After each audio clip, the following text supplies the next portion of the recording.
Okay, so before we begin, let me announce merit-based discount once again.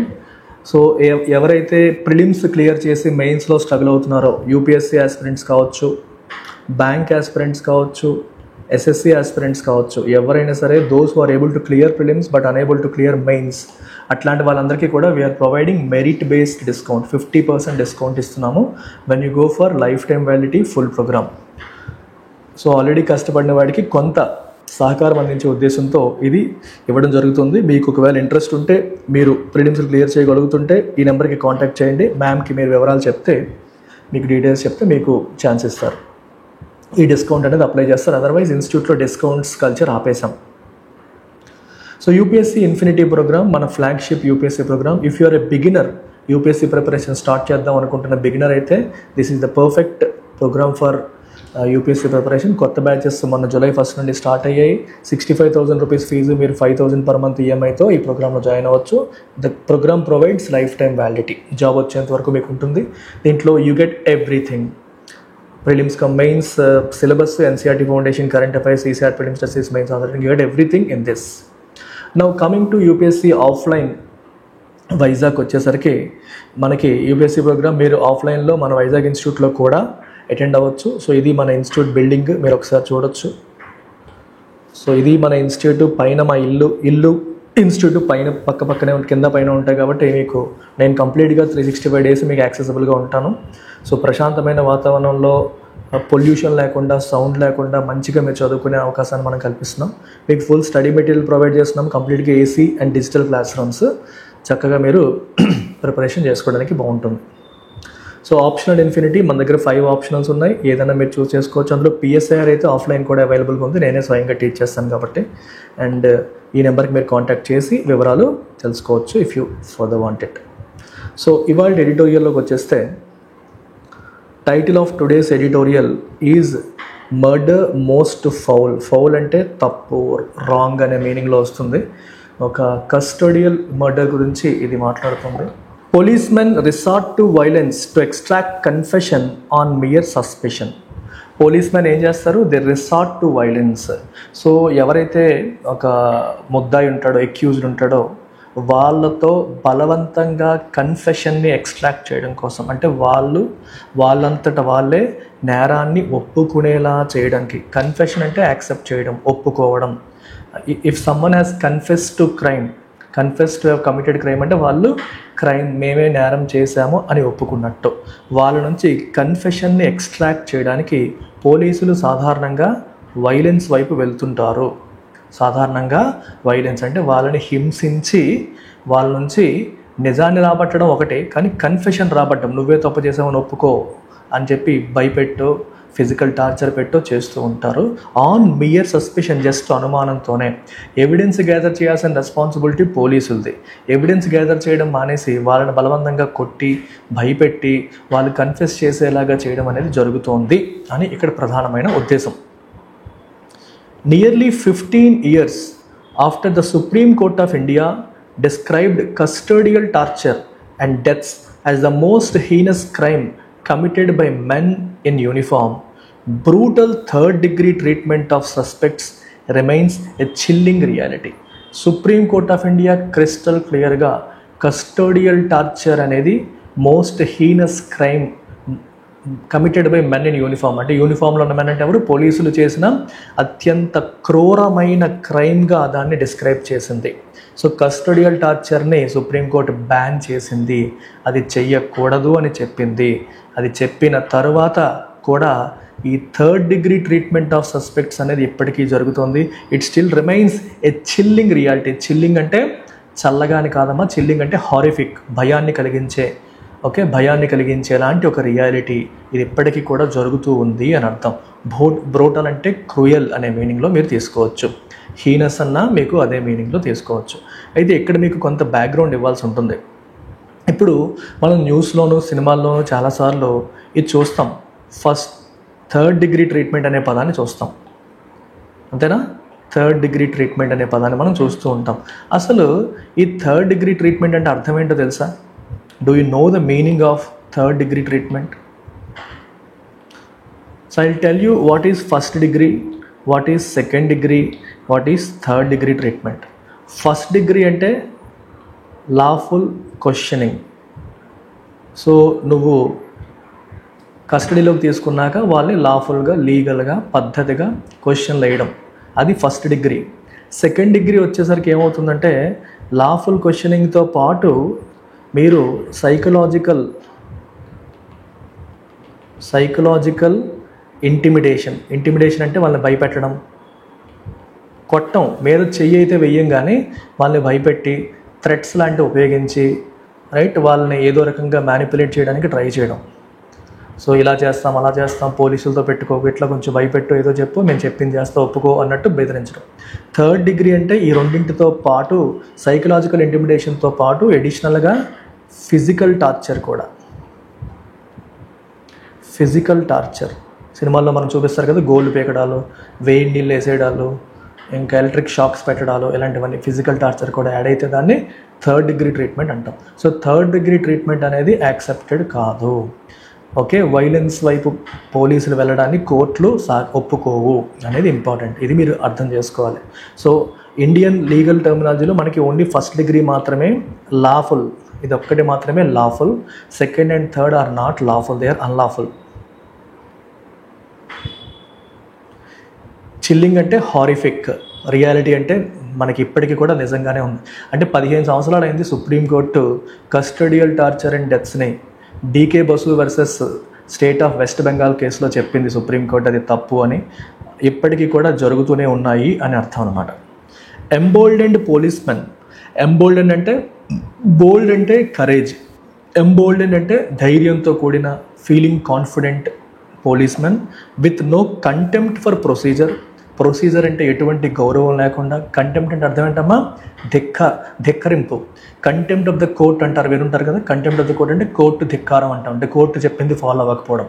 వీళ్ళకి contempt for procedure అంటే లెక్క లేకుండా ధైర్యంతో. ఎందుకు ధైర్యం వస్తుందో చెప్తాను. Show no hesitation in resorting to violence, not just within but also outside police stations. వాళ్ళు వైలెన్స్ వైపు వెళ్ళడానికి ఎటువంటి హెజిటేషను చూపించట్లేదు. They are showing no hesitation, ఎటువంటి మొహమాటాలు కూడా పడట్లేదు వైలెన్స్ వైపు వెళ్ళడానికి. పోలీస్ స్టేషన్ లోపలే కాదు, పోలీస్ స్టేషన్ బయట కూడా. నా చేతిలో కర్ర ఉంది, దాంతో నేను ఏదన్నా చేస్తానన్నట్టుగా పోలీసులు లాఠీల్ని ఉపయోగించడం అనేది జరుగుతుంది. ఎటువంటి భయం లేకుండా వాళ్ళు ప్రవర్తిస్తున్నారు. చాలా ఒక రకమైన ఇక్కడ ధైర్యం ఏంటంటే నేనేం చేసినా చెల్లుతుందిలే అన్న ధైర్యం, ఆ రకమైన ధైర్యం అనమాట. ఇది మంచిగా పాజిటివ్గా చెప్తున్న ధైర్యం కాదు, ఏం చేసినా చెల్లుతుంది అనే టైపు ధైర్యంతో ప్రొసీజర్ అంటే లెక్క లేకుండా వీళ్ళు వైలెన్స్ వైపు వెళ్తూ హింసిస్తున్నారు అని అర్థం. In Tamil Nadu, the recent death of a young man Ajith Kumar who was detained and tortured by a special police team in plain clothes for alleged theft in Sivaganga district underscores the deeply ingrained authoritarian and intimidating nature of the police force. Tamil Nadu, the recent death of a young man, ఒక young man Ajith Kumar రీసెంట్గా చనిపోవడం జరిగింది. ఎలా చనిపోయారైనా? Custodial death, police కస్టడీలో చనిపోవడం అనేది జరిగింది. Who was detained and tortured by a special police team. ఇతన్ని డిటైన్ చేశారు మరియు టార్చర్ చేశారు. డిటైన్ చేసి టార్చర్ చేయడం కూడా జరిగింది. డిటైన్ అంటే ఏంటమ్మో అదుపులోకి తీసుకొని టార్చర్ చేసి అతని చావుకి పోలీసులు కారణమయ్యారు. అతని చావుకి పోలీసులు కారణమవ్వడం అనేది మనకి జరిగింది. ఓకే, ఎందుకంట? For alleged theft. ఎలీజ్డ్ అంటే ఆరోపణ. ఎలీజ్ థెఫ్ట్ అంటే ఏంటమ్మా? దొంగతనం చేశాడన్న ఆరోపణతో ఇతన్ని అదుపులోకి తీసుకొని టార్చర్ చేయడం అనేది జరిగింది. దిస్ అండర్స్కోర్స్ అంటే హైలైట్స్. ఇది పోలీసులు చేసిన ఈ పని దేన్ని హైలైట్ చేస్తుంది? The deeply ingrained authoritarian and intimidating nature of police force. Ingrain అంటే మనకి బాగా పాతుకుపోయిన, ఎంట్రెంచ్డ్ అంటాం. ఎంట్రెంచ్డ్, ఇన్గ్రెయిన్ అంటే బాగా పాతుకుపోయిన, డీప్లీ అంటే బాగా లోపలికి. ఏం పాతుకుపోయింది? అథారిటేరియన్ అంటే మేమేం చేసినా చెల్లుతుంది, అథారిటీని, అధికార మదాన్ని చులిపించడం. మరియు ఇంటిమిడేటింగ్ అంటే భయపెట్టే నేచర్. పోలీస్ ఫోర్స్ అథారిటేరియన్ మరియు ఇంటిమిడేటింగ్ నేచర్ని అది ఎంతగా పాతుకుపోయింది అనే దాన్ని ఇది ఇంకొకసారి హైలైట్ చేస్తోంది. The impunity with which he was detained without a formal complaint or the registration of a first information report illustrates just how normalized such disturbing behavior has become in policing. చూడండి, the impunity అంటే అర్థం ఏంటమ్మా? Exemption from punishment. అంటే నేను తప్పు చేసినా సరే నాకు ఏ పనిష్మెంటు ఉండదు అన్న ఫీలింగ్ని మనం ఇంప్యూనిటీ అంటాం. అంటే పోలీసులు ఇప్పుడు ప్రొసీజర్ తప్పుతున్నారు, దారి తప్పుతున్నారు, అయినా మనల్ని ఎవరేం చేస్తారు, మనకి ఏ నష్టం జరగదు, మనల్ని ఎవడేం చేయలేడు అన్న ధైర్యంతో వాళ్ళు చేస్తున్నారు. సో ఇంప్యూనిటీ అంటే ఏంటమ్మా? Freedom from exemption from punishment with which he was detained. So procedure follow అవ్వకుండా తప్పుడు పద్ధతుల్లో అతన్ని డిటైన్ చేశారు. వితౌట్ ఏ ఫార్మల్ కంప్లైంట్ లేకుండా, or the registration of an FIR కూడా రిజిస్టర్ చేయకుండా. ఇక్కడ మీరు ఇంకొన్ని విషయాలు తెలుసుకోవాలి. అసలు ఎఫ్ఐఆర్ గురించి కొంత నాలెడ్జ్ గెయిన్ చేసుకుంటే మీకు బెటర్ అండర్స్టాండింగ్ అనేది వస్తుంది. ఎఫ్ఐఆర్ అంటే ఫస్ట్ ఇన్ఫర్మేషన్ రిపోర్ట్. ఎఫ్ఐఆర్ అనేది మ్యాండేటరీ ఫర్ కాగ్నిజబుల్ అఫెన్సెస్. కాగ్నిజబుల్ అఫెన్సెస్కి ఎఫ్ఐఆర్ అనేది మ్యాండేటరీ. కాగ్నిజబుల్ అఫెన్స్ అంటే అర్థం ఏంటమ్మా? కాగ్నిజబుల్ అఫెన్సెస్ అంటే మనకి వారెంట్ అనేది లేకుండా, those which don't require warrant అనేది లేకుండానే పోలీసులు ఇన్వెస్టిగేషన్ చేయగలిగే అఫెన్సెస్ని మనం కాగ్నిజబుల్ అఫెన్సెస్ అంటాం. అంటే జనరల్గా మర్డర్, రేప్, పెద్ద దోపిడీ, ఇట్లాంటి పెద్ద నేరాలన్నీ కూడా కాగ్నిజబుల్ అఫెన్సెస్. వీటికి వారెంట్ అనేది అవసరం లేదు. అసలు వారెంట్ అంటే అర్థం ఏంటి? Warrant is an official permission letter issued by magistrate. అంటే పోలీసులు ఇన్వెస్టిగేషన్ చేయడానికి, వాళ్ళ ప్రొసీజర్ చేయడానికి అఫీషియల్గా మ్యాజిస్ట్రేట్ ఇచ్చే పర్మిషన్ లెటర్ని వారెంట్ అంటాం. కొన్ని రకాల అఫెన్సెస్కి మ్యాజిస్ట్రేట్ దగ్గర పర్మిషన్ తీసుకోవాల్సిన అవసరం లేదు. అంటే వారెంట్ అనేది అవసరం లేదు. వారెంట్ అవసరం లేకుండానే మీరు ఇన్వెస్టిగేషన్ చేయొచ్చు. ఎటువంటి వాటికి? మర్డరు, రేపు, ఇలాంటి వాటికి. మరి there are certain offences which are non cognizable offences ఉంటాయి. ఫర్ ఎగ్జాంపుల్ డిఫమేషన్ అంటే పరువు నష్టం దావా వేయడం కానీ, లేకపోతే ఆస్తి తగాదాలు కానీ, ఇలాంటివి కొన్ని ఉంటాయి. సో నాన్ కాగ్నిజబుల్ అఫెన్సెస్కి వచ్చేసరికి మీకు వారెంట్ అనేది మ్యాండేటరీ. సో మ్యాజిస్ట్రేట్ దగ్గర మీరు వారెంట్ తీసుకొని వెళ్ళాల్సి ఉంటుంది. అలాగే కాగ్నిజబుల్ అఫెన్సెస్కి వారెంట్ అనేది అవసరం లేదు. ఇలాంటి కాగ్నిజబుల్ అఫెన్సెస్కి ఎఫ్ఐఆర్ అనేది మ్యాండేటరీ. సో ఎఫ్ఐఆర్ అనేది రాయాలి, ఫస్ట్ ఇన్ఫర్మేషన్ రిపోర్ట్. సో నీ మీద రేప్ జరిగింది లేదా మర్డర్ జరిగిందని ఎవరైనా వస్తే అక్కడే ఇమీడియట్గా ఎఫ్ఐఆర్ అనేది ఫైల్ చేయాల్సి ఉంటుంది. నాన్ కాగ్నిజబుల్ అఫెన్సెస్కి ఎఫ్ఐఆర్ అనేది చెయ్యరు. They mention it in non cognisable register, NC register ఉంటుంది. సో ఎన్సీ రిజిస్టర్లో డీటెయిల్స్ రాసుకుంటారు. తర్వాత అఫీషియల్ మనకి మ్యాజిస్ట్రేట్ దగ్గర పర్మిషన్ కోసం వెళ్తారు. మ్యాజిస్ట్రేట్ వారెంట్ వచ్చిన తర్వాత వాళ్ళు ప్రొసీజర్ స్టార్ట్ చేస్తారు. ఇక్కడ వచ్చేసరికి మ్యాజిస్ట్రేట్ పర్మిషన్ కోసం వెయిట్ చేయరు. కాకపోతే ఎఫ్ఐఆర్ అనేది ఖచ్చితంగా రాయాలి. అంటే ఫస్ట్ ఇన్ఫర్మేషన్, వెరీ ఇంపార్టెంట్. మీకు కంప్లైంట్ రాగానే ఏ ఇన్ఫర్మేషన్ అయితే మీరు చేస్తున్నారో అది ప్రాపర్గా రిజిస్టర్ చేయాలి. ఇమీడియట్గా రిజిస్టర్ చేసి మీరు పని మొదలు పెట్టాలి.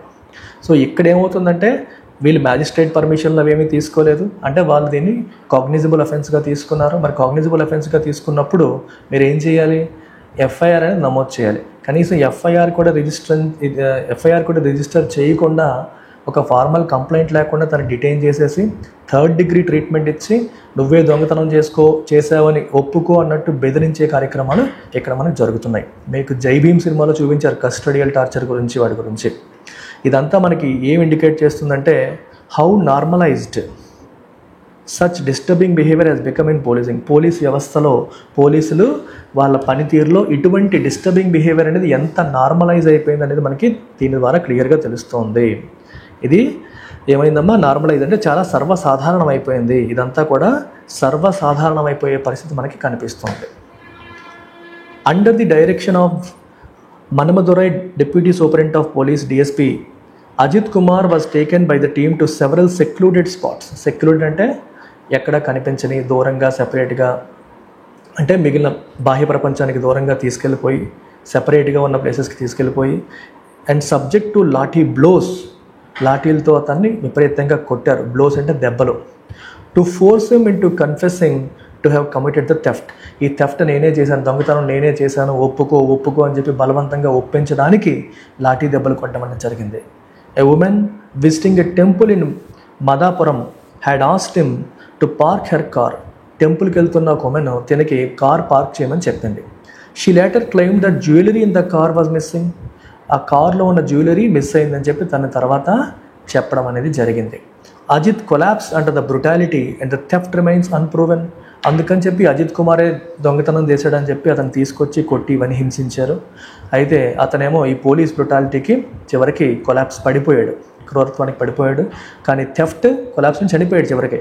Theft remains unproven. కానీ దొంగతనం ఎవరు చేశారో ఎవరికి ఇప్పటికీ తేలలేదు. Justice SM Subramanian of the Madras high court Madurai bench aptly said, "It is almost police organized crime. Very crudely, we have to say it is the state killing its own citizen." ఇది పోలీసులు చేసిన నేరమే. దీన్ని ఎలా చెప్పాలంటే state killing its own citizen, తన సిటిజన్స్ని తానే చంపుకుంటోంది state అన్నట్టు మనం చెప్పాలి అని చెప్పి ఆయన చెప్పడం జరిగింది. Most victims are from the oppressed backgrounds. చాలాసార్లు ఇలాంటి సిచ్యువేషన్స్లో విక్టిమ్స్ అందరూ కూడా అప్రెస్డ్ బ్యాక్గ్రౌండ్ నుంచి వచ్చిన వాళ్ళు, అణగారిన వర్గాల నుంచి వచ్చిన వాళ్ళు. మేకింగ్ దెమ్ ఈజీ టార్గెట్స్ అండి. వాళ్ళకి సరైన బ్యాక్గ్రౌండ్ ఉండదు కాబట్టి, వాళ్ళ తరపున ఫైట్ చేసే వాళ్ళు ఉండరు కాబట్టి వాళ్ళు ఈజీ టార్గెట్స్ అయిపోతారు. In this case attempts at a cover up failed due to protests and political outrage. రాజకీయ దుమారం రేగింది. అవుట్రేజ్ అంటే కోపం, పబ్లిక్ యాంగర్. ఒక్కసారిగా ఇలా జరిగిన దాన్ని నిరసిస్తూ పబ్లిక్ యాంగర్ వచ్చింది. అండ్ సో కవర్ చేయడానికి చేసిన కవరప్ అంతా కూడా ఫెయిల్ అయిపోయింది. సో కవరప్ చేయడానికి కూడా అవకాశం లేకుండా అయిపోయింది. ఎందువల్లంటే నిరసనలు మరియు రాజకీయ పరంగా వచ్చిన ఈ కోపం వల్ల, వ్యతిరేకత వల్ల. With the custodial murder of a father and son in Sathankulam during the COVID-19 pandemic still fresh in public memory. Corona టైంలో సత్తంకులంలో ఇలాగే ఒక father and son custodial murder జరిగింది, పోలీస్ కస్టడీలో చంపడం జరిగింది. అది ఇంకా ప్రజల మెమరీలో అలాగే ఉంది. అలాంటి సమయంలో ఇప్పుడు ఇంకొక కస్టడియల్ మర్డర్ అనేది జరిగింది. Chief minister MK Stalin wasted no time in damage control. So దీనివల్ల తన పేరుకి, తన ప్రభుత్వానికి చెడ్డ పేరు వస్తుందని భావించి మిస్టర్ స్టాలిన్ ఇమీడియట్గా డ్యామేజ్ కంట్రోల్ మోడ్లోకి వచ్చేసారు. 7 policemen including the DSP were suspended. 7 పోలీసులు డిఎస్పీతో సహా సస్పెండ్ చేశారు. Later 5 were arrested. 5గురిని అరెస్ట్ చేయడం కూడా జరిగింది. The case was transfer to the సిబిఐకి కేసుని ట్రాన్స్ఫర్ చేశారు. Mindful of a political fallout అంటే అన్ఇంటెండెడ్ నెగిటివ్ కాన్సిక్వెన్స్. దీనివల్ల రాజకీయంగా మనకి నష్టం జరిగే అవకాశం ఉంటుందనే విషయాన్ని మైండ్ఫుల్ అంటే దృష్టిలో పెట్టుకొని with the assembly elections 9 months away, assembly elections 9 నెలల్లోనే వస్తున్నాయనే విషయాన్ని కూడా గుర్తుపెట్టుకొని mister Stalin apologize to the victims mother. Victim యొక్క మదర్, విక్టిమ్ అంటే బాధితుడు చనిపోయిన అజిత్ కుమార్ యొక్క మదర్కి ఆయన స్టాలిన్ సీఎం క్షమాపణలు చెప్పడం జరిగింది. సొలేషియం వాజ్ ఆఫర్డ్ అంటే కాంపెన్సేషన్ కూడా ఆఫర్ చేశారు. మానిటరీ కాంపెన్సేషన్, మీకు జరిగిన నష్టాన్ని మేము పోర్చలేము కానీ ఆర్థికంగా కొంత సహకారం అందిస్తామని చెప్పేసి ఆఫర్ చేశారు. Including a cooperative society job to his brother. వాళ్ళ బ్రదర్కి కోఆపరేటివ్ సొసైటీ జాబ్ కూడా ఆఫర్ చేస్తామని చెప్పారు. అంటే హౌసింగ్ ప్లాట్ టు ద ఫ్యామిలీకి ఒక హౌసింగ్ ప్లాట్ కూడా ఇస్తామని కూడా చెప్పడం జరిగింది. Mister Stalin said that such incidents are unforgivable and unjustifiable. Views he has not aired in suspected custodial death cases in the past 4 years. So Stalin ఏమన్నారంటే ఇటువంటి ఇన్సిడెంట్స్ క్షమించరానివి, అన్ఫర్గివబుల్, అన్జస్టిఫైబుల్, ఏ రకంగానూ సమర్థనీయం కాదు, ఏ రకంగానూ క్షమించడానికి లేదు అని చెప్పారు. Views he has not aired in suspected custodial death cases in the past 4 years. గడిచిన 4 yearsలో కూడా మనకి కస్టోడియల్ డెత్స్ ఎన్నో జరిగాయి, అనుమానాస్పదంగా జరిగాయి. అలాంటి విషయాలు ఎప్పుడు ఆయన చెప్పలా.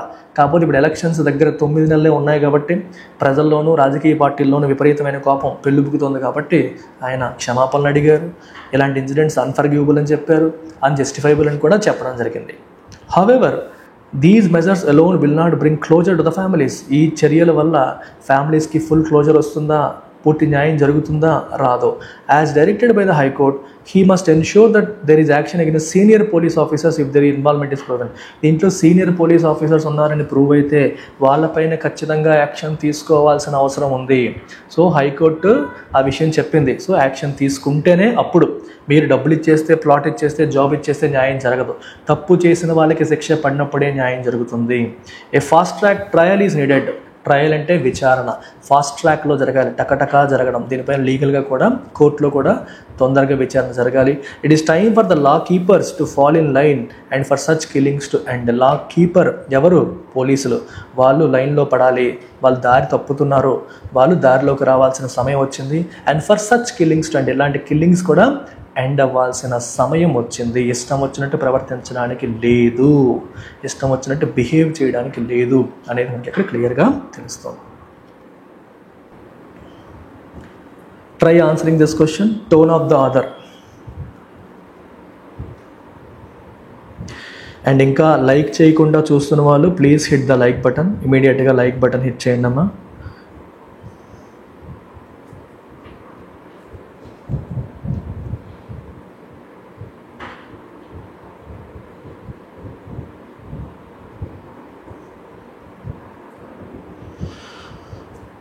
So answer for this question ఏంటి?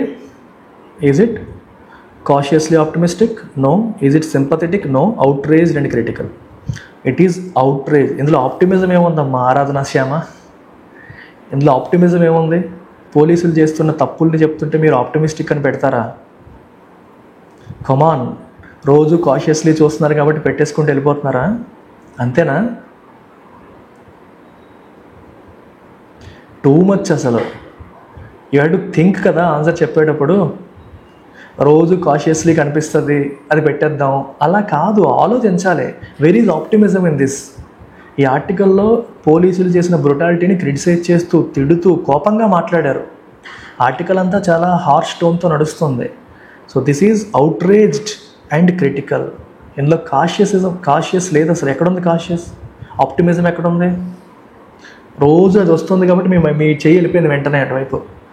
అలా అందుకే చెప్తున్నాను, బ్లైండ్గా పెట్టకూడదు. ప్రతి క్వశ్చన్ ఆలోచించే పెట్టాలి. మెజారిటీ టైమ్స్లో మన ఆప్షన్స్లో సి ఉంటుంది కాబట్టి సి పెట్టేయడం అలా చేయకండి. Don't fall for that. Always think and answer. Try this. What is the central idea of the editorial murder most foul?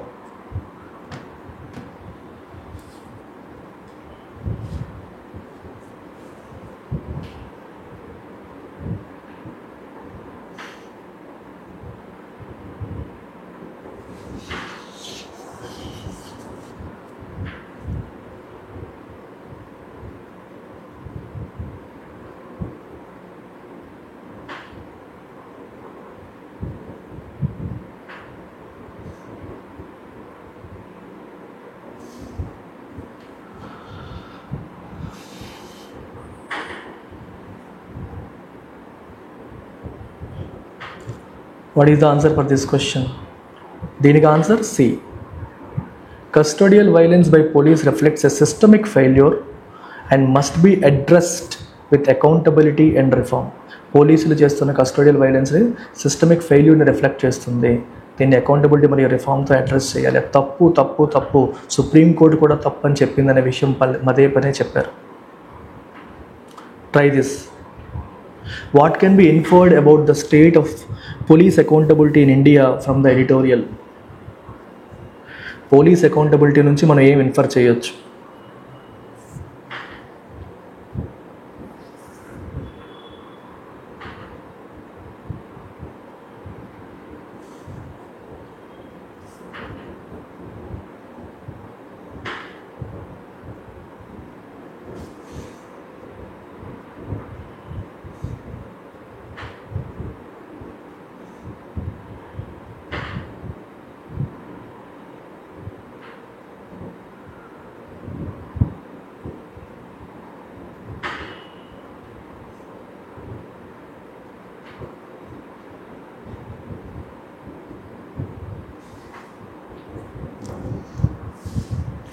Police officers infer అంటే అర్థం ఏంటమ్మా? ఆర్టికల్లో చెప్పిన దాన్ని బేస్ చేసుకొని మనం ఏం చెప్పొచ్చు.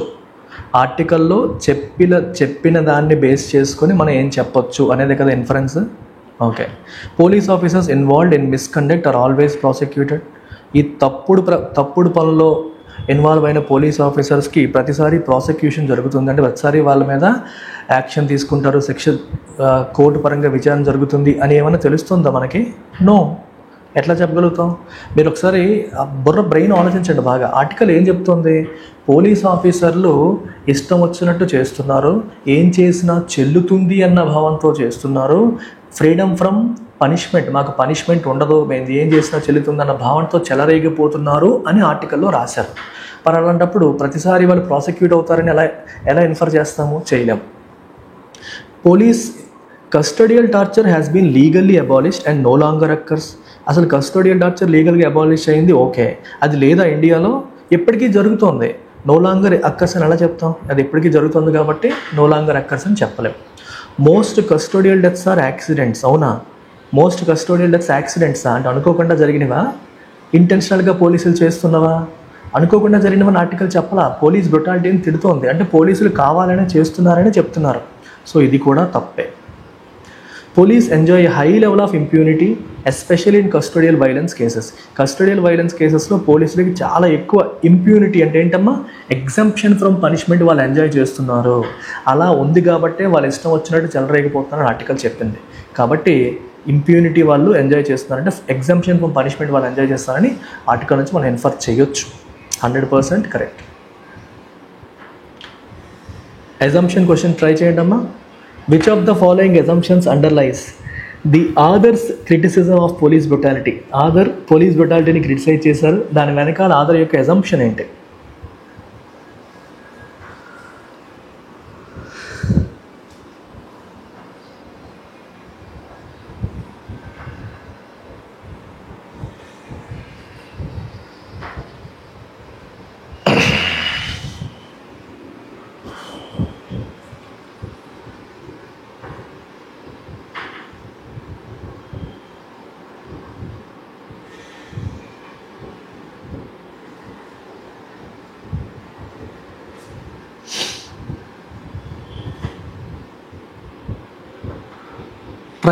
ట్రై.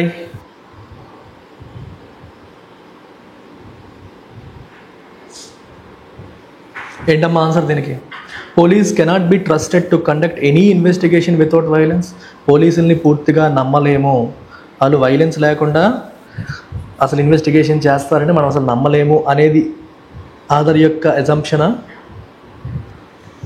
ఇది కొంచెం ఎక్స్ట్రీమ్గా ఉంది కదా. It sounds like, isn't it sounding like extreme?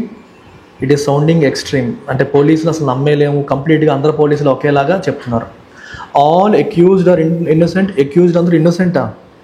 తప్పు చేసిన వాళ్ళందరూ ఇన్నోసెంట్ అమ్మా. తప్పు చేసిన వాళ్ళు ఇన్నోసెంట్ ఎలా అవుతారు? తప్పు చేసిన వాళ్ళు, నేరం చేసే వాళ్ళు కూడా, ఈ అక్యూజ్డ్ ముద్దాయిల్లో ఇన్నోసెంట్, అందరూ ఇన్నోసెంట్ ఎలా అవుతారు? Confessions obtained under torture are unreliable illegal. Yes, మీరు టార్చర్ చేసి కన్ఫెషన్, ఇప్పుడు ఒకడు వచ్చాడు, ఆడు దొంగతనం చేశాడు, నీకు అనుమానం ఉంది, వాడిని కొట్టి ఒప్పుకుంటావా? చంపేయాలా? ఒప్పుకుంటావా? నీ పిల్లల్ని కిడ్నాప్ చేసేయాలా? ఇలా బెదిరించి ఒప్పించావు అనుకోండి, అది రిలయబుల్లా? అది లీగలా? Definitely not legal. సో అదే ఆథర్ యొక్క అజంప్షన్. అందుకే మీరు బ్రుటాలిటీతో ఇప్పుడు పోలీసులు ఇన్వెస్టిగేషన్ నార్మల్గా చేసి నిజాన్ని రాబట్టాలి, కానీ కొట్టి హింసించి నిజాన్ని రాబట్టకూడదు. అలా హింసించి తీసుకొచ్చి రాబట్టే నిజం అనేది రిలయబుల్ కాదు, లీగల్ కాదు అనేది ఆథర్ యొక్క ఉద్దేశం. అది మెయిన్ థింగ్ అన్నమాట. అందుకు answer is C. Okay, bank, railway, ఎస్ఎస్సికి కూడా మనకి ఆఫ్లైన్, ఆన్లైన్ రెండు ఉన్నాయి. సో ఇంట్రెస్ట్ ఉన్న వాళ్ళు you can come here and join. So that's it అమ్మ. Take care. బై.